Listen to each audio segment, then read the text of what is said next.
Rico here from SidePipe Garage again. Finally got our air compressor set up. I found this air compressor at a yard sale for $200. Be about $1,800 to $2,000 to buy one new.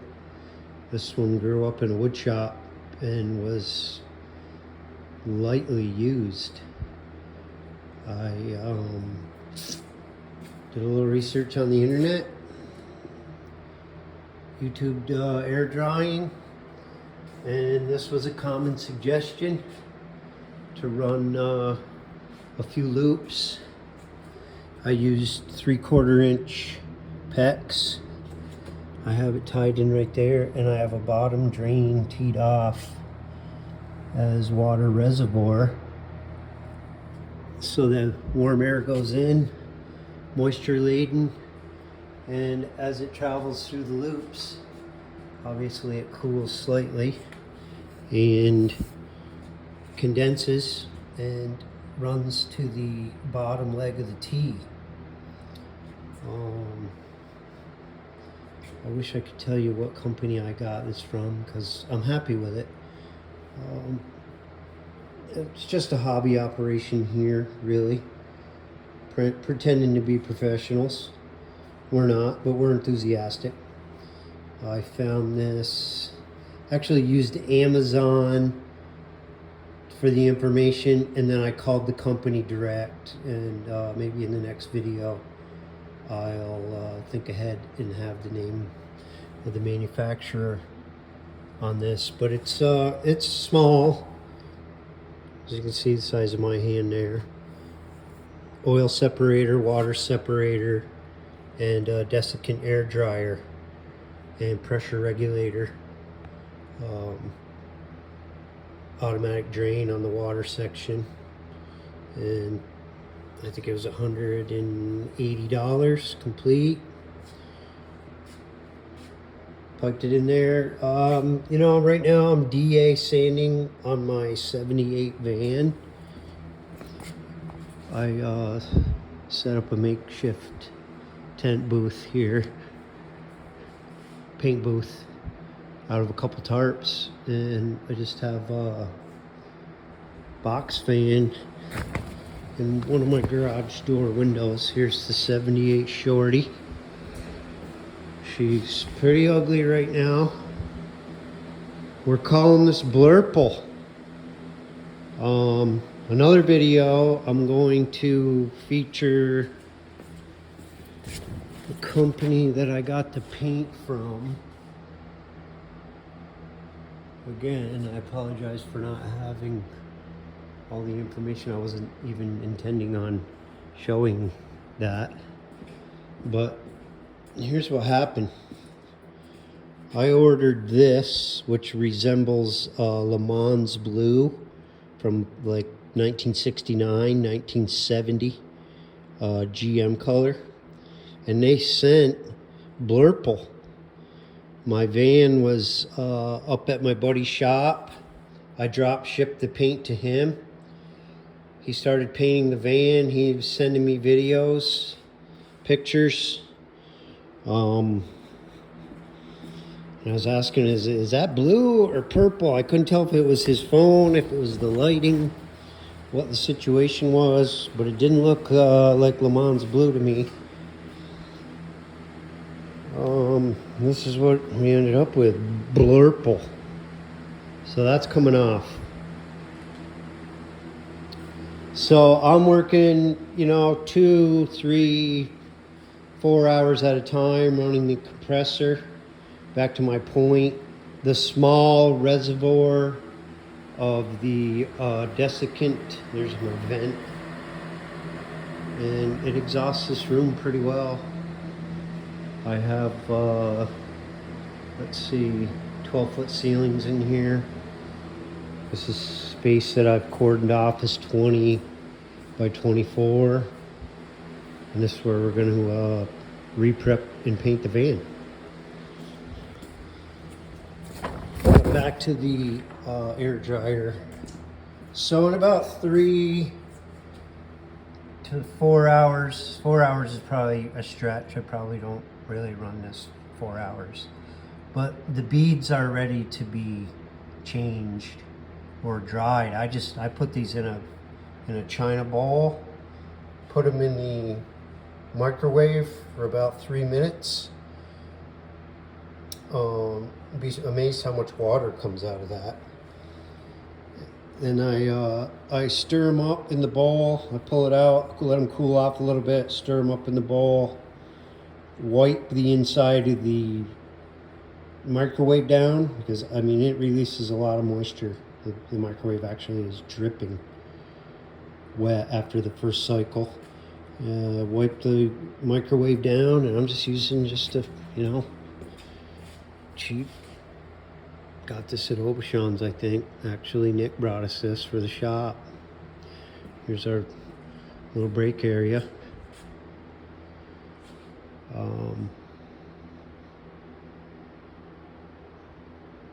I put the beads in for another, you know, 2 to 3 minute cycle, and they turn back to blue. I'll show you the blue. I think I have a few fresh beads left. Yeah, so here, these are the desiccant beads when they're dry. They're dark navy blue, and that means that they're ready for action.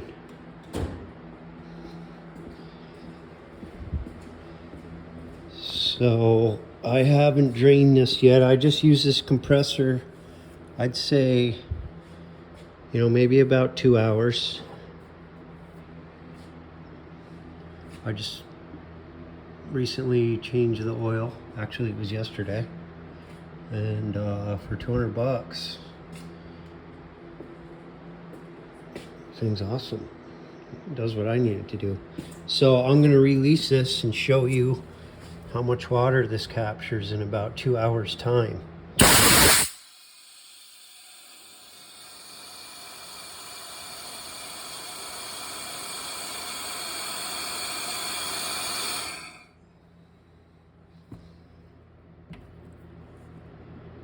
There's water there.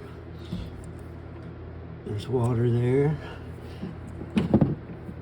And there's water there. So all 4 legs are, you know, capturing water before it gets to the filter bank and dryer. So there you have it. You know, maybe I got, let's see, 200 in the compressor, 200 in the filter bank.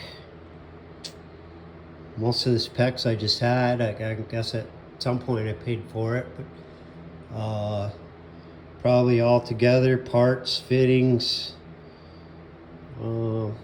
maybe 500 bucks in this air system. And it's helping us here in our capacity get this van done. I've had this van apart for 2 years. I'm ready for this thing to be painted and done. I got the whole undercarriage done. All new floor pans, driver's side, passenger side. The main van really is in excellent shape. It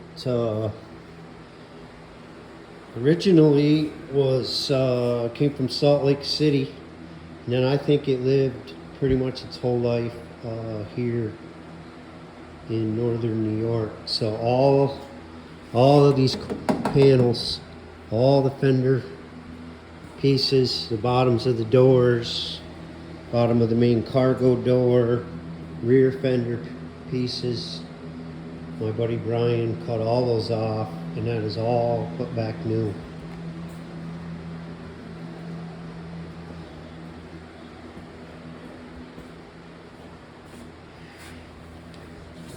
We have enough light to show this, but yeah, it looks pretty good. Spent a few days under this van with a die grinder and wire wheels, and then I experimented with all the products available. I mean, some stuff you could spend up to $30 a can on, but to be honest with you, the 2-in-1 Rust-Oleum, the rust converter, and undercoating, really, I was happy with that, just off the shelf at the local hardware store, and it laid on pretty nice. And this is all original under the van. The bottom of the van really was, I was shocked to find it in such good condition, because the quarter panels, the rockers weren't bad, it just was the outer skins. You know, this van got driven some in the winter, but hasn't been driven in the winter in a long time, and it will never be driven in the winter again. So this is where the 383 stroker's going. Headman headers. We're going to put side pipes on here, hence my CB handle, SidePipe, and the SidePipe Garage, name of the channel, is all about this van. Name of the van is FREEDOM51. So stay tuned for little paint update and assembly. I'm looking forward to scooting this van around. There's the motor. It's a Blueprint 383, 430 horse. Complete dressed engine in there. I'm excited for that. And there are the original wheels, Keystone Classics. I like them. They're going back on. They show their age. They aren't perfect, but I like the Keystones. See a lot of Kraggers. Keystones now and again. So here we are. Check us out. Eventually we'll get a website going. Tres Hombres Classics and Customs. We're just dabbling here.